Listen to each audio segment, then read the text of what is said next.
অসময়ে লাখ লাখ টাকার তরমুজ চাষ, মাচায় ঝুলে থাকা অসংখ্য এই তরমুজ প্রায় ১৫ লাখ টাকায় বিক্রির স্বপ্ন দেখছেন কৃষক আলী ওসমান ও সুমন মিয়া।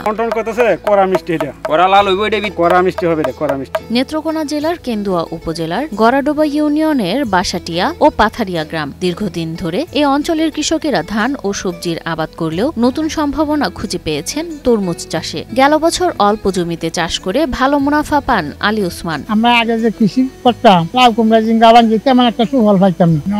আমার ছেলে এই মালচিং পদ্ধতিতে কৃষি করে, এখন নতুন তরমুজের বীজ আনছে, ভালো ভালো তরমুজের গাছ আনিয়ে লাগাইছে, এখন বিরাট তরমুজ হয়েছে। তরমুজগুলোর বাহিরের অংশ গাঢ় সবুজ বা কালচে, ভেতরে লাল আর স্বাদেও মিষ্টি। এলাকার যত মানুষ আছে সবাই হিরিক মারছে, কই এত তরমুজ আর দেখছিল মনে হয় জাদুর তরমুজ।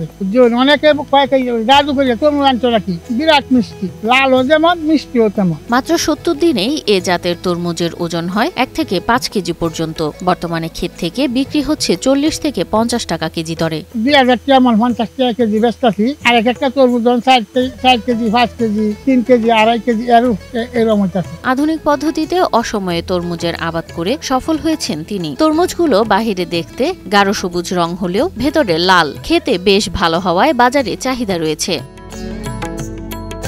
ওসমান নিজের সফলতায় অনুপ্রাণিত হয়ে তিনি আবাদ করেছেন ১০ কাঠা জমিতে। গত বছর করছিলাম, তবে এই বছর আরো অনেক বেশি করছি। এই বছর আমি ১২০ একর জায়গা করছি। ইলেকট্রা রেফ্রিজারেটর, খাবার তাজা তো জীবন তাজা।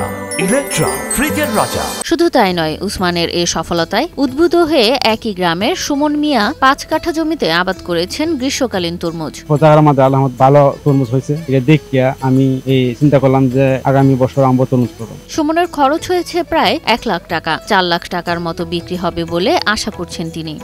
মনে হইতেছে ৪ কাঠা ক্ষেত্রে আমাদের ৩ থেকে ৪ লক্ষ টাকা বিক্রি করব আমরা। এই তরমুজ খেতে মিষ্টি হওয়ায় অনেক ক্রেতারাই কিনতে আসছেন। অনেকে কইতেছে আমরা আগামীতে করবো, আমরা আগামীতে করবো। অনেক মানুষ ভিড় করতেছে। তরমুজ একটি উচ্চ মূল্যের লাভজনক ফসল, বিশেষ করে গ্রীষ্মকালীন সময়ে এর চাহিদা থাকে বেশি। সুমন ও আলী ওসমানকে প্রয়োজনীয় প্রশিক্ষণ ও পরামর্শ প্রদান অব্যাহত রয়েছে, এমনটাই জানান কেন্দুয়া উপজেলার হুমায়ুন দিলদার। বাণিজ্যিক কৃষির একটা বড় দৃষ্টান্ত হচ্ছে এই বারোমাসি তরমুজের আবাদ। অনেক শিক্ষিত কৃষকরা আমাদের এখানে আসতেছে, তাদেরকে আমরা উদ্বুদ্ধ করে যাচ্ছি, যে তাদেরকে আমরা বলছি যে আমরা আমাদের উপজেলা কৃষক আপনাকে প্রশিক্ষণ দিব। পাশাপাশি আপনি যাই আবাদ করেন না কেন, আমাদের মাঠ পর্যায়ে উপসহকারী কৃষি কর্মকর্তা আছে, তাদের কাছ থেকে পরামর্শ নিয়ে আবাদ করবেন। তা আমরা চাই আধুনিক প্রযুক্তির সমন্বয় ঘটিয়ে আমাদের কৃষিকে বাণিজ্যিক কৃষিতে নিয়ে যেতে। গ্রামীণ অর্থনীতিকে এগিয়ে নিতে আলী ওসমান ও সুমন মিয়ার সাফল্য এক নতুন দিগন্তের সূচনা করেছেন।